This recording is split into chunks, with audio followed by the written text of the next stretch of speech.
Bon, bonsoir à tout le monde, merci pour l'invitation.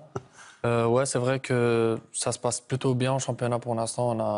On a réussi à faire un 3 sur 3, avec 3 clean sheets aussi, je crois. C'est vrai qu'il y a eu la petite défaite en coupe. Mais bon, voilà, après, que j'y étais ou pas, c'est le Standard qui a perdu, donc on est tous Alors, qu'est-ce qui vous a marqué les trois images que vous retenez de vos débuts dans ce club, dans le club liégeois? Les 3 images, la première, je vais parler des supporters parce que voilà, l'année dernière, même si j'ai connu quelques grands clubs entre guillemets, l'année dernière j'étais aux Émirats où les stades ils sont un peu vides et voilà, je suis passé du tout au rien, je suis arrivé ici au Standard avec des supporters très très nombreux et très chaleureux, donc voilà, ça fait plaisir. Après l'accueil qui a été super de la part de tout le monde au club. Et voilà, les installations, tout ça. Donc voilà, j'ai l'impression. Ce public, vous attendiez pas à ça. Vous avez fait de découverte, apparemment. Pas du tout, ouais, parce que voilà, le Standard en France, tout le monde le connaît. Il fait partie des grands clubs belges. Après, voilà, j'ai été très agréablement surpris. On m'en avait parlé un peu, mais voilà, de le vivre et de voir de mes propres yeux, ça m'a fait très plaisir. Un public qui peut être aussi très dur quand il voit que ses joueurs ne mouillent pas le maillot. C'est surtout ça qui est ancré dans l'âme des supporters de Sclessin. Ouais, bon, c'est un peu le revers de la médaille de tous les grands supporters. C'est comme ça, ça va vite dans les deux sens, on va dire. Quand ça se passe bien, c'est super. Et quand ça se passe mal, ils vous le font comprendre aussi, quoi. Le portrait d'Isaac Belfodil, tout de suite, avant de continuer cet entretien et de revenir sur la prestation d'hier avec Mathieu Istas. Il est l'une des attractions de ce début de saison. Isaac Belfodil régale les supporters du Standard depuis son arrivée en bord de Meaux. À 24 ans, l'Algérien revit en Belgique, retour sur un parcours aux nombreuses étapes. Formé au PSG et à Clermont Foot, c'est à Lyon que le jeune Isaac reçoit sa première chance. À 16 ans, il y signe un premier contrat. En novembre 2008, il débarque au centre de formation où il fait forte impression. Un de ceux qui a eu le plus gros potentiel, que j'ai eu avec le plus gros potentiel. Il y a un gars qui, je dirais pas que c'est un profil à Ibrahimovic, mais presque. À 17 ans et 8 mois, l'enfant de Moustaganam fait ses débuts en Ligue 1 face à Auxerre. Présenté comme le nouveau Benzema, il monte au jeu en août 2009 en barrage de Ligue des Champions à Anderlecht. La suite est moins réjouissante. Place au déconvenu, l'attitude n'est pas toujours la bonne. Il recule dans la hiérarchie des attaquants, dépassé par des garçons comme Lacazette ou Yattara.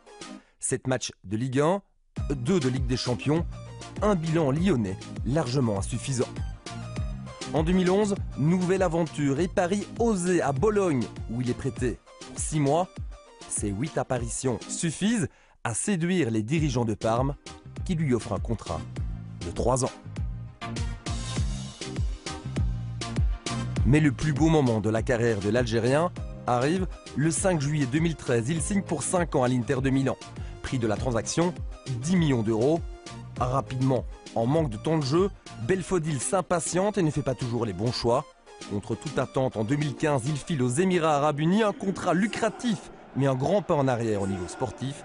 Depuis quelques semaines, Isaac est de retour en Europe. Les années passent, mais ses potes de Lyon ne l'ont pas oublié. J'espère que tout va bien pour toi et que tu vas faire une grande saison et que tu vas montrer à toute l'Europe tes qualités et ce que tu veux vraiment. Voilà. Donc, bonne continuation. Moi, j'ai une petite question pour toi, savoir si tu avais appris à cuisiner.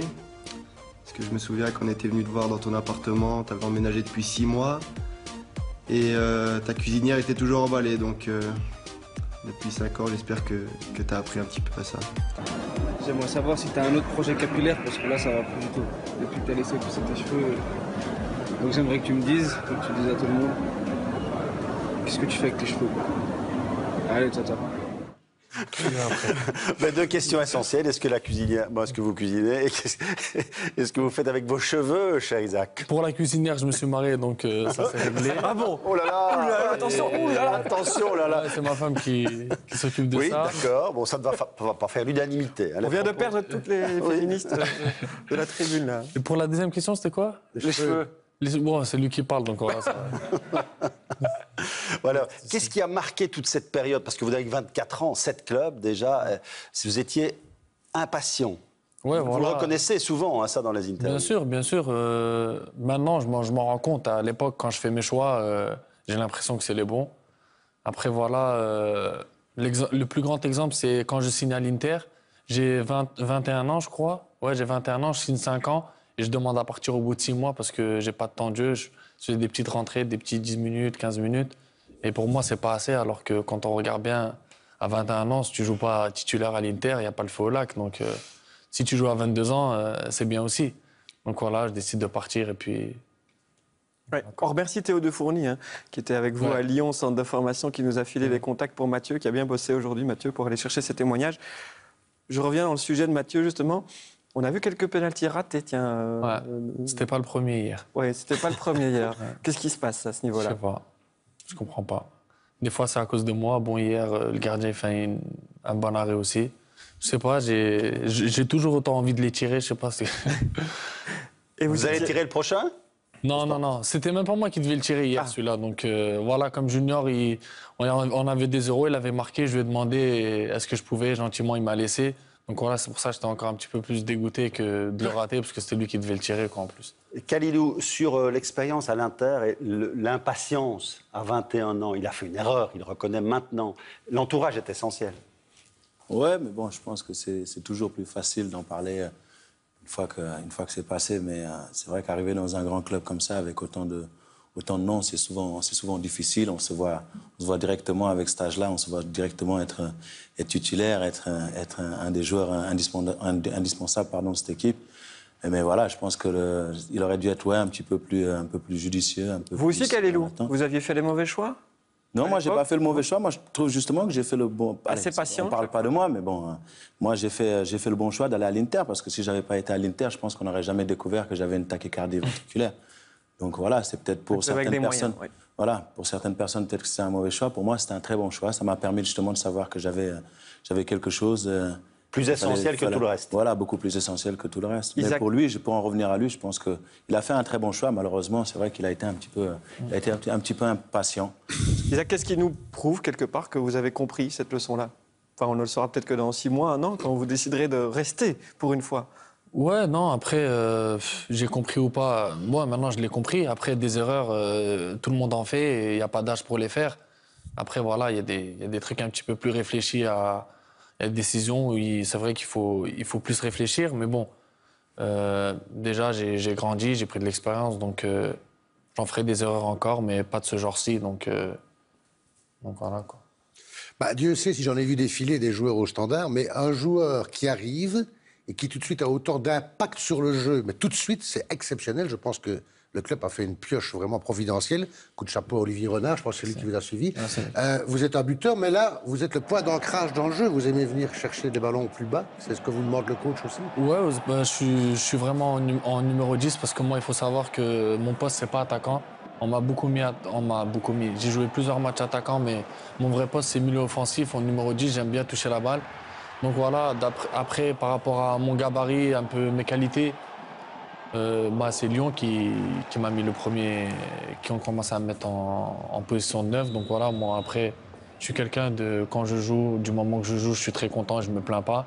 Après, si on me demande mon vrai poste, voilà, c'est plus en numéro 10, quoi. Besoin de toucher le ballon. Ouais, voilà. Souvent, voilà. en tant que 9, parfois, on reste du temps sans toucher le ouais, ballon. Ça Mais on vous voit, votre jeu de tête, 2 buts de la tête pour l'instant. Pour un numéro 10, c'est pas forcément courant, un bon jeu de tête comme ça. Ouais, après, ça m'a servi de jouer attaquant. Donc, il me reste quelques mouvements, quelques réflexes. Voilà, quelques réflexes. Donc voilà, ça sert toujours.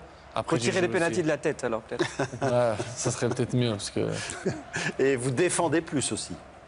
Bah, franchement, ouais.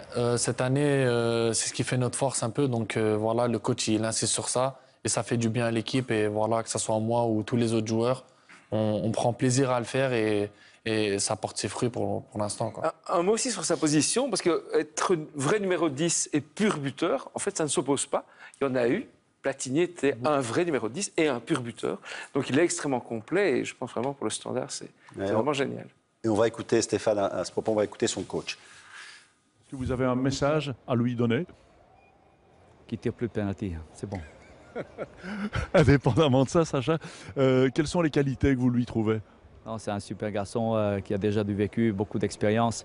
Et on se sert de son humilité après son passage à l'Inter de Milan en Italie. C'est quelqu'un qui a vécu de belles choses dans le foot et qui a su garder son humilité. On le prend souvent comme exemple pour les jeunes joueurs. C'est un travailleur, c'est un garçon très humble, posé et calme, travaille pour l'équipe. Et ça ne m'étonne pas de voir aujourd'hui Edmilson lui donner le penalty à tirer. Normalement, Junior était premier sur la liste, mais on lui a fait plaisir sur le terrain vu que jusque-là, il n'a pas été récompensé pour son travail et Junior, il avait déjà marqué. Vous êtes senti bien tout de suite dans ce groupe, le public vous a aidé aussi. En attendant, vous retenez quoi des erreurs que vous avez commises, cette impatience? Et puis vous êtes quand même parti à Abu Dhabi. Vous êtes parti pourquoi? Parce qu'il n'y avait rien qui se présentait. Ouais, voilà, c'était plus un choix. C'était pas un choix prioritairement d'argent? Pas du tout, parce que non, je suis allé là-bas. Le financier était important aussi. C'est pas ça que je dis. C'est qu'il faut savoir que la dernière année à Parme, le club a fait faillite. Où j'y étais, donc tous les joueurs, on s'est tous retrouvés libres. J'étais libre à partir de mai. Je voulais changer de l'Italie, j'attendais peut-être une offre d'Angleterre ou d'un bon club en Espagne. Il n'y a rien qui est arrivé jusqu'à mi-juillet, des intérêts, mais rien de concret. Donc voilà, et le club émirati, il insistait. Au début, je n'ai pas tout de suite pris cette option-là, parce que voilà, ce n'était pas une priorité pour moi. Après, je me suis dit, ça se trouve, je suis en train d'attendre quelque chose qui ne va peut-être pas arriver. Donc je me suis dit, bon, je vais y aller, je vais pas m'attarder, je vais faire 1 an ou 2 maximum. Et voilà, la preuve, j'ai fait 2 ans, et j'ai signé que 2 ans. Et je leur ai dit que j'avais envie de revenir au bout d'1 an, quoi. Malgré ma 2e année de contrat, qui était même encore plus... J'avais encore plus... financièrement, était encore meilleure que la première que j'ai faite. On pose souvent cette question-là à nos invités qui débarquent dans notre championnat, après en avoir connu d'autres. Vous en avez connu beaucoup, vous déjà, à votre jeune âge. Alors, ce championnat belge qu'on critique, nous, parfois beaucoup, vous le trouvez comment? Objectivement, Franchement, je le trouve pas facile du tout. Pourquoi? Par rapport à son intensité, déjà. Après, c'est vrai que moi, je suis pas encore à 100% et je suis arrivé un peu avec une préparation un peu faussée. J'ai direct joué contre Genk et ça allait à 2000 à l'heure. Franchement, j'ai été très, très surpris par le rythme. Et puis, il y a beaucoup d'engagement, il y a beaucoup de... Je trouve que c'est un peu un jeu à l'anglaise. Après, voilà, j'ai pas encore rencontré toutes les équipes, mais de ce que j'ai vu pour l'instant, au niveau du rythme, en tout cas... Il a eu de la chance d'arriver dans la bonne période du Standard également. Ça, c'est très important pour lui, pour son adaptation.